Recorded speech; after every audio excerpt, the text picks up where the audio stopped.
পেলে আসলে সবাই খুশি হয়, আমিও তো আর ব্যতিক্রম না। আর আমার জন্য আজ একটা গিফট এসেছে, সেই খুশিতে তো আমি গিফটটা দেখার জন্য অস্থির হয়েছিলাম।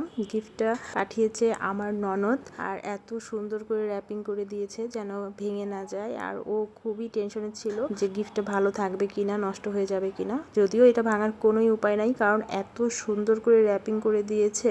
এটার ভিতরে কি আছে দেখার জন্য আমি যেমন এক্সাইটেড ছিলাম, বাসার সবাই খুব এক্সাইটেড ছিল এবং সবাই তাকিয়েছিল যে কি বের হতে যাচ্ছে এটার ভিতর থেকে। গিফট পেয়ে তো আমি অনেক অনেক অনেক খুশি, তার থেকে বেশি আমি সারপ্রাইজড, কারণ এমন একটা জিনিস আমি হাতে পেয়েছি। আমি জানি না ও কিভাবে জানলো যে এই টাইপের জিনিসগুলো আমার অনেক বেশি পছন্দ। আমাকে আমার যেই ননদ এই জিনিসটা পাঠিয়েছে সে কখনোই আমার বাসায় আসেনি, এবং আমি অনেকের কাছে ওর গল্প করি যে ওর মতো লক্ষ্মী মেয়ে হয় না। আজকে আবারও সে সেটা প্রমাণ করলো, কিভাবে সে একদম আমার মন মতো একটা গিফট পাঠালো। Thank you so much. আর একটা কথা তো বলতেই হয়, সবার ভাগ্যে কিন্তু এমন ননদ জোটে না, কিন্তু আমার আছে।